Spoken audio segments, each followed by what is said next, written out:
हर इंसान अपने फ्यूचर के लिए कुछ ना कुछ पैसा सेव करना चाहता है। पर प्रॉब्लम ये है, उसको ये नहीं पता कि उसने पैसा डालना है तो कहाँ डालना है, सेव करना है तो कहाँ सेव करना है, और अगर उसको इन्वेस्ट करना है तो कहाँ करना है। ज़्यादातर लोगों को तो ये भी नहीं पता कि सेविंग और इन्वेस्टमेंट के बीच में अंतर क्या होता है। आज हमारे साथ हैं टारगेट कैपिटल सर्विस के फाउंडर पंकज कुमार शर्मा जी। ये तकरीबन तकरीबन 35 सालों से कैपिटल और मनी मार्केट में हैं। हम इनसे बात करेंगे कि एक जो नया इन्वेस्टर पैसा कमाने के लिए मार्केट में आना चाहता है, चाहे वो म्यूचुअल फंड में आए, चाहे वो शेयर मार्केट में आए, उसको इनिशियल डेज में पैसे इन्वेस्ट कहाँ करने चाहिए। सर, आपका इंडिया हर्ट्स में बहुत बहुत स्वागत है। नमस्कार। सर, आजकल के जो जेनजी आ रहे हैं, जो नए नए बच्चे जो एडल्ट होकर के इन्वेस्टमेंट के इरास में आ रहे हैं, उनको पैसा इन्वेस्ट करने के लिए कहाँ जाना चाहिए, क्यों जाना चाहिए, और किस तरह से वो अपने पैसे को, वेल्थ को जनरेट कर सकते हैं। देखिए, सबसे पहले इसमें हमें ये समझना पड़ेगा कि जो जेनजीज हैं, उनकी साइकोलॉजी क्या होती है। उनकी साइकोलॉजी ये होती है कि वो ज़्यादा से ज़्यादा पैसा अपने ऊपर खर्च करना चाहते हैं। नई-नई चीज़ें, जैसे कि उसकी जॉब लगी मान लीजिए, तो सबसे पहले उसको तुरंत गाड़ी चाहिए, तुरंत घर चाहिए, सब कुछ तुरंत चाहिए एकदम। तो उससे क्या होता है कि आपकी जो फाइनेंशियल प्लानिंग है वो तो हो नहीं पाती है। आप अल्टीमेटली एक लेविश लाइफ जीने वाले व्यक्ति हो जाते हैं। तो जब आप इस तरफ सोचोगे ही नहीं कि वेल्थ मुझे बनानी है, तो वो बनेगी भी नहीं। आप या तो अपने पेरेंट पे डिपेंड रहोगे, और अगर अगर आपको अपने बूते पे कुछ करना है तो वो नहीं कर पाओगे। जनरली लोग क्या करते हैं कि 80% 90% पैसा सारा खर्च करते हैं अपने ऊपर, और ज्यादा से ज्यादा अगर थोड़ा कोई समझदार हुआ तो एक टर्म प्लान ले लिया, और हेल्थ इंश्योरेंस कॉर्पोरेट में ज्यादातर मिलता ही है, नहीं लिया तो एक ज्यादा से ज्यादा वो ले लिया। उसके बाद वो सोचते हैं, अरे अभी तो हमारी उम्र ही क्या है, अभी तो हम छोटे हैं, चलो अभी 10 साल 15 साल बाद फिर सेविंग शुरू करेंगे। लेकिन ये बिहेवियरल साइंस बताता है कि अल्टीमेटली अगर आपने अपनी आदत सही नहीं रखी, तो फ्यूचर आपका अच्छा कभी नहीं हो सकता। इसलिए ये सबसे जरूरी है कि हम अब डिसिप्लिन लाइफ जीने की आदत डालें, अपना फिजिकल डेफिसिट, अपना फिजिकल डिसिप्लिन बना के रखें, और डिसिप्लिन अगर हम बना के रखेंगे, इन्वेस्टमेंट करना उसी का पार्ट होगा। तो आप रेगुलर इन्वेस्टर बनेंगे, रेगुलर इन्वेस्टमेंट करेंगे, उसके बाद जो बचेंगे, उसके बाद हम उसको चाहे अपने खर्चे में बढ़ाएं, या और भी कोई अपनी लेविश लाइफ जीने में, घूमने में, किसी चीज में भी खर्च कर सकते हैं, तो वो शायद ज्यादा बेटर होगा। एक जो यंग प्रोफेशनल्स आ रहे हैं, उनको अपनी सैलरी का कितना परसेंट सेव करना चाहिए ताकि उनका 20-25 साल में फ्यूचर सिक्योर हो सके, उनकी फैमिली का फ्यूचर सिक्योर हो सके। कम से कम 15 से 20% उनका पैसा जो है वो इन्वेस्ट होना चाहिए, क्योंकि आपको जैसे महंगाई बढ़ती जाएगी, अगर आप ट्रेडिशनल बैंक डिपॉजिट या किसी भी सोर्स में चलेंगे, वो पैसा आपका इन्फ्लेशन को कभी बीट नहीं कर पाएगा। तो आपकी जो रुपए की वैल्यू होगी ना, वो धीरे धीरे डिमोलिश होती जाएगी। तो जब डिमोलिश हो जाएगी, जब परचेज पावर रहेगी नहीं उसकी, तो आपको कभी लगेगा नहीं कि मैं इससे कुछ अच्छा अचीव अपनी लाइफ में कर पाऊंगा। इसलिए इन्वेस्टमेंट कम से कम 20% जरूर होना चाहिए। जब भी आपके पास ये लगे कि आपने पूरी प्लानिंग कर ली, अपना बजट बना लिया, मेरे इतने खर्चे हैं महीने के, प्लस इसके अलावा इतना मेरा कंटिजेंसी के लिए पैसा होना चाहिए, तो बाकी पैसा आपका 100% इन्वेस्ट होना चाहिए। ये मेरी सलाह है।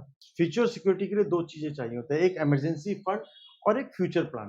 इमरजेंसी फंड को क्या उसको इक्विटी में डालना चाहिए? नहीं, बिल्कुल नहीं, कभी नहीं डालना चाहिए। इमरजेंसी फंड वो होता है जिसकी आपको कभी भी जरूरत पड़ सकती है। अगर आप बहुत कंजर्वेटिव हैं तो आप बैंक में रखिए, नहीं तो आप लिक्विड फंड, म्यूचुअल फंड के, या लो ड्यूरेशन, इस तरह के जिसमें जो है मैच्योरिटी कम दिनों की होती है, ऐसे पेपर में इन्वेस्टमेंट करें, जिससे कि नेक्स्ट डे आपके अकाउंट में वो पैसे आ जाएं और आपकी कंटिजेंसी कभी भी डिफीट ना हो। और जो इमरजेंसी फंड है, उसकी रिक्वायरमेंट 2-3 साल के अंदर अंदर आ जानी चाहिए। आ सकती है ना सर। इमरजेंसी का तो मतलब ये है ना कि आप 2 साल में भी ना, क्या पता 10 साल भी ना जरूरत पड़े उसे। लेकिन इमरजेंसी का मतलब तो ये है ना कि जब जरूरत पड़ेगी, हो सकता है 15 दिन बाद ही जरूरत पड़ जाए। तो इमरजेंसी का तो मतलब वही हुआ ना कि कभी भी जरूरत पड़ सकती है, और उसका प्रोविजन होना चाहिए। सारे पैसे इन्वेस्ट भी कभी नहीं करने चाहिए, आपकी इमरजेंसी का प्रोविजन हमेशा होना चाहिए। जैसे कुछ लोग सैलरीड के खास तौर से केस में कहते हैं, मान लीजिए आपने जॉब छोड़ दी या आपकी जॉब चली गई, उस केस में लोग ये कहते हैं कि आपके पास कम से कम 6 महीने का इमरजेंसी फंड तो मैंडेटरी होना चाहिए, सो दैट कि आप 6 महीने तक अपनी फैमिली को, अपने खर्चों को मीट आउट कर सके, और अपनी फैमिली के जो गोल्स हैं, मतलब अपने जो रेगुलर खर्चे हैं फैमिली के, उनको आप कर सकें। ये जनरल एक सिंपल फार्मूला माना जाता है कि ये मान के चला जाता है कि 6 महीने में आदमी दूसरा जॉब मिल जाएगा उसको। एक यंग इन्वेस्टर को, जेनजीस को खास तौर पे, उसको कौन कौन से fund preferably to begin with लेने चाहिए? उसके लिए सबसे जरूरी है कि आपका रिस्क प्लानिंग होना, रिस्क को मीटर से जिसे बोलते हैं ना कि आपका रिस्क एपेटाइट कितना है, आप कितना रिस्क ले सकते हैं, ये सबसे जरूरी चीज है। अगर आपके प्रति को आपके ऊपर कोई लाइबिलिटी है, आपको फ्यूचर में 2 4 5 साल में कोई लाइबिलिटी आपको है, जैसे कि आपको किसी पेरेंट को कुछ देना है या घर में कहीं आपका खर्चा होना है, तो आपको नेचुरली आप बहुत लंबा गोल नहीं बना सकते। लेकिन आपका अगर गो आपको ये लगता है कि नहीं मेरे को लॉन्ग टर्म में पैसा जरूरत पड़ेगी, तो आप नेचुरली आपको फिर एग्रेसिव ज्यादा रह सकते हैं। रिस्क एपेटाइट के हिसाब से करते हैं। अगर कोई एग्रेसिव इन्वेस्टर्स तो उनको कहाँ इन्वेस्ट करना चाहिए? उनका मोस्ट ऑफ द फंड जो है वो मिड कैप, स्मॉल कैप और मल्टी कैप में होना चाहिए। और जिनको आप ये मान के चलिए बाजार जब डाउन होगा तो उनका पोर्टफोलियो कई बार माइनस दिखेगा, नेगेटिव दिखेगा, उससे उनको परवाह नहीं करनी है। उनको लगातार इन्वेस्टमेंट करते जाना है। इवन मार्केट जब डाउन दिखे, अपना पोर्टफोलियो माइनस दिखे, तो उन्हें कोशिश करनी चाहिए कि अगर उनके पास स्पेयर फंड है तो वो उसमें जरूर डिप्लॉय करें, जिससे कि उनकी अच्छी एवरेजिंग हो जाए। तो आप ये देखेंगे कि जब आप लॉन्ग टर्म में इसको 10 साल 15 साल बाद देखेंगे तो आपका बड़ा कॉर्पस बन चुका होगा और आप उससे फिर अपने सारे गोल जो हैं वो अचीव कर सकते हैं। और जो कंजर्वेटिव इन्वेस्टर्स हैं उनको? अगर कंजर्वेटिव इन्वेस्टर इक्विटी वाला है तो जी। उसका मोस्ट ऑफ द पैसा लार्ज कैप और फ्लेक्सी कैप में, थोड़ा बहुत पैसा मल्टी कैप में होना चाहिए। और अगर वो मान लीजिए थोड़ा एज उसका ग्रुप ज्यादा है, उसको रिटायरमेंट 10 5 साल का है, तो वो मल्टी एसेट के अंदर इन्वेस्टमेंट उसको करना। अब कुछ लोग हैं जो थीमेटिक फंड्स में इन्वेस्ट करना चाहते हैं। मतलब आपका जो टोटल इक्विटी का पैसा है, वो कितना परसेंट थीमेटिक फंड्स में या फिर इस तरह के दूसरे फंड्स में, चाहे सेक्टोरल फंड्स में जाना चाहिए? देखिए, थीमेटिक फंड और सेक्टोरियल फंड इक्विटी फंड्स के अंदर सबसे ज्यादा रिस्की फंड माने जाते हैं, क्योंकि अगर वो सेक्टर चलेगा तो आपको रिटर्न वो बाकी के मुकाबले, बाकी नॉर्मल डाइवर्सिफाइड पोर्टफोलियो के मुकाबले ज्यादा रिटर्न दे देगा। लेकिन अगर वही सेक्टर नहीं चलेगा तो आपको वो लगेगा कि मेरा ये वाला सेक्टर नहीं चल रहा, बाकी सारा मार्केट चल रहा है। तो हमेशा सेक्टोरियल फंड ज्यादा रिस्की होते हैं। इसमें हम लोग रिकमेंड करते हैं कि उसमें सिर्फ एसआईपी करनी चाहिए, वन टाइम पैसा सेक्टोरियल फंड में अमूमन नहीं डालना चाहिए। टोटल आपकी जो एयूएम है, एसेट अंडर मैनेजमेंट का कितना परसेंट पैसा सेक्टोरियल या थीमेटिक फंड्स में जाना चाहिए? ज्यादा से ज्यादा सेक्टोरियल में आपका 5 से 10%। ज्यादा नहीं? नहीं नहीं। अगर कोई चाहे वो कंजर्वेटिव हो चाहे दूसरा किसी भी तरह का। वजह उसकी ये है ना कि जो आप सेक्टर ले रहे हैं, अल्टीमेटली आपने अगर डाइवर्सिफाइड फंड भी लिया है ना, तो उसमें भी तो वो सारे सेक्टर कवर हो रहे हैं ना। तो वो तो तभी सेक्टोरियल फंड में हमें तभी जाना चाहिए कि हम जब किसी सेक्टर के बारे में ओवर बुलिश हैं, हमें लगता है कि इसमें बहुत ज्यादा चाल आने वाली है, और वो मतलब एक एक्सपर्ट का ही काम है, आप अपने एडवाइजर से सलाह लेके तभी उसमें करिए। अच्छा, जेनजीज आजकल कुछ जेनजीज ऐसे हैं जो चाहते हैं कि वो खुद अपने पोर्टफोलियो की प्लानिंग करें। तो क्या किसी यंग इन्वेस्टर को अपने पोर्टफोलियो की प्लानिंग खुद करनी चाहिए या उसमें वो ज्यादा रिस्की है? वो दो तरीके से ज्यादा रिस्की है।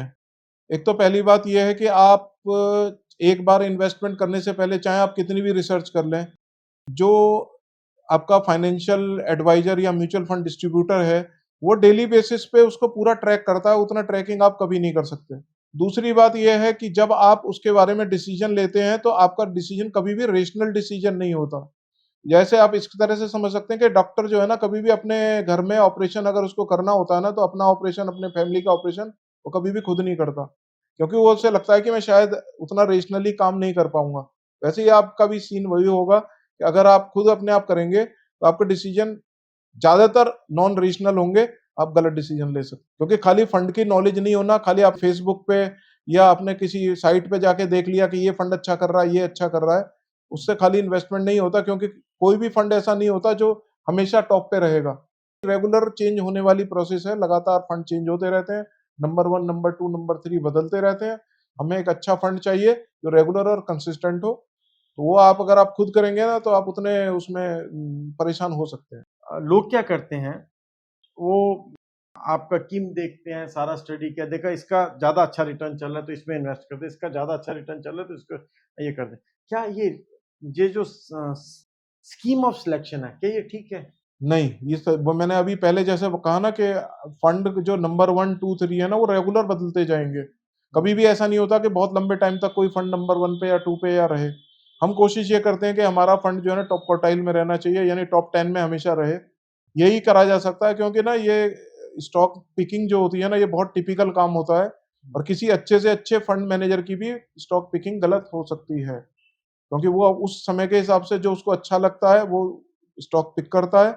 कल को उसके अंदर परिस्थिति कुछ चेंज हो जाए तो वो उसका बस उसमें भी नहीं होता, अल्टीमेटली वो पोर्टफोलियो से निकल सकता है, लेकिन उस टाइम तक हो सकता है कि शॉर्ट टर्म में उसका फंड जो है वो खराब परफॉर्म करे। तो ये ना, ये रेगुलर प्रोसेस है ये। इसमें आप ये सोचें कि साहब मैंने आज ले लिया तो हमेशा वही फंड अच्छा करेगा, ऐसा नहीं होता है। और हमें ये कोशिश भी नहीं करनी चाहिए कि हम हमेशा नंबर 1 फंड में रहें।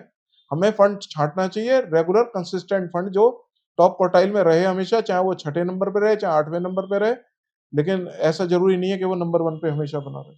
आपका जो म्यूचुअल फंड है, आपने उसके रिटर्न की तरफ इतना ध्यान नहीं देना, क्वालिटी की तरफ ज़्यादा ध्यान यस, देना। और बिल्कुल। वो क्वालिटी अगर आपके रिस्क एपेटाइट को जेल करती है, तभी आप उसमें इन्वेस्ट करेंगे, अदरवाइज़ आपको उसको दूर करके रखना है। क्योंकि ना क्वालिटी में ऐसा हो सकता है कि मार्केट में वो फंड बहुत ज़्यादा रिटर्न देने वाला दिखे, लेकिन वो जी। आप ये भी सोचिए कि जब बाज़ार खराब होगा ना, तो हो सकता है वो सबसे ज़्यादा नेगेटिव दिखे बाकी के मुकाबले। तो बहुत एग्रेसिव फंड हाउस नहीं चाहिए हमें, जो बहुत ही एग्रेसिव बेटिंग करता हो, एग्रेसिव स्टॉक में चर्निंग करता हो, ऐसा फंड हाउस भी नहीं चाहिए हमें।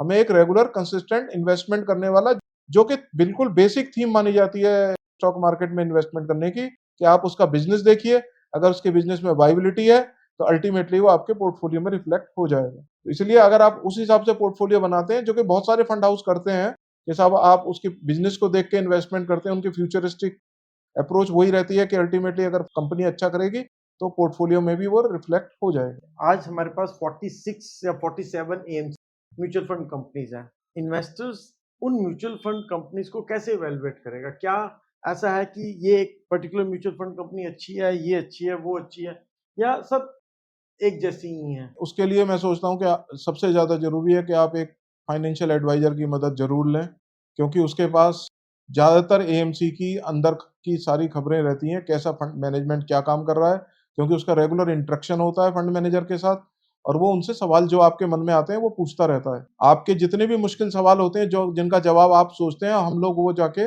फंड मैनेजर से पूछते हैं, और उनसे सैटिस्फैक्टरी जवाब अगर नहीं मिलता है, तो फिर हम उसमें इन्वेस्टमेंट नहीं करवाते। तो ये रेगुलर प्रोसेस है, और एएमसी की भी कुछ फिलॉसफी होती है, जिस फिलॉसफी पे वो काम करती है। कुछ एएमसी जो होती हैं, वो स्टॉक्स, जो फंड मैनेजर हैं वो उसके सेंट्रिक होते हैं। कुछ एएमसी सिस्टम प्रोसेस ओरिएंटेड होती हैं।